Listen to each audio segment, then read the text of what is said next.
Good morning, my loves. In the United States today, it is Juneteenth, also known as Emancipation Day. It's when we celebrate a federal holiday declaring enslaved people were free back in, I want to say 1865. It was the end of slavery.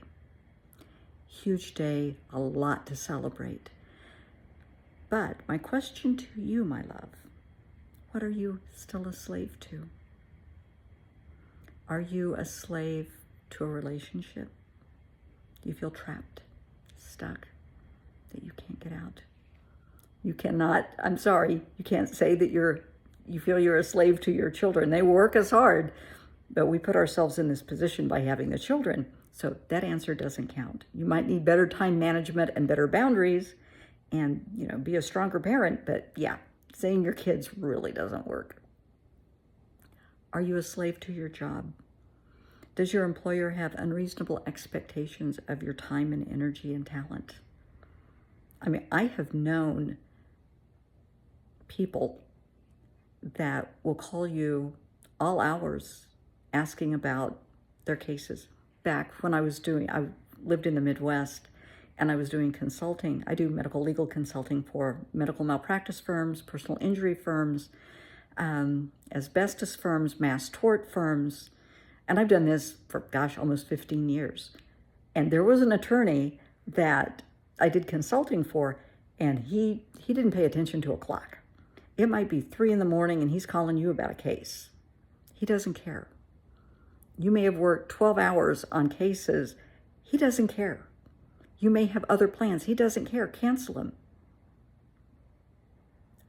If you have an employer like this, you might have a problem. Are you a slave to your job? Are you a slave to your credit card bills?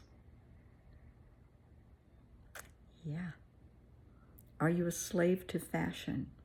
Are you vain? Be honest, it's okay. It's just us. Who's going to know? Are you a slave to fashion? Do you spend all your energy on your looks, on your nails and your hair and your makeup and your clothes and your jewelry? Sweetheart, are you trying to impress yourself or somebody else? And I have told this story many times, but back when I was a surgical intensive care nurse, I had a famous patient that had been in a horrific accident. She was beautiful, but not after the accident. She was burnt, she was cut, she was scarred. Immediately, when she was brought in, her entourage was there. But they filtered away after day of intensive care, except for one loyal friend that had been her friend her entire life, because they knew her inner beauty, not her outer beauty. Accidents happen. They can leave you scarred, bruised, broken, disfigured. Invest your time and your energy in your inner beauty, not your outer beauty. Okay? Just something to think about. Not being critical, just something to think about. Are you a slave to, I don't know what the right phrase is anymore. I'm not one of those cool people, but we used to call it keeping up with the Joneses. That, if your neighbor has a Porsche, well, you have to have a Maserati. If they have Yves Saint Laurent bag, you have to have a Prada. You're always trying to outdo someone to be the best. I used to know someone years ago that as soon as the new iPhone would come out, doesn't matter the price, they would spend a fortune just so that they could say they were the first one to have it. Who cares? Really, who cares? And I'm sure they're still that same way. And all they're doing is trying to make themselves feel better. It's like they're in an abyss and they're trying to fill that abyss with stuff to make themselves feel better.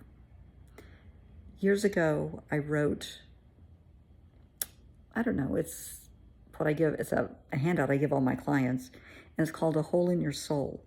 And when you have all these problems and you just feel empty inside, and you're trying to fill that emptiness with stuff, with makeup and nails and the finest colognes and cars and houses and the designer clothes and trips, food, sex, gambling, addictions, and it's not working, so you just up the ante a little more.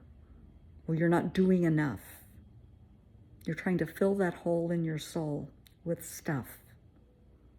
Baby, that's not how you fill the hole. The only thing that can fill that hole is you. You have to love yourself. That's the bottom line. You have to learn to love yourself for who you are, as you are, without, the fancy hair, without the do, without the nails, without the makeup. You have to look at yourself for who you are on the inside. Love yourself for what you are on the inside, because that's what matters. You start doing that, and that hole will fill very quickly, and nothing can ever empty it again. I don't want you to be a slave to anyone or anything at any time. I want you to be happy and joyous and free. I want you to feel loved, respect, honored, cherished, because you're worthy of respect and dignity and love. Honey, you're worthy of greatness, but that has to come from within. You're not going to find that looking somewhere else. It has to start within you.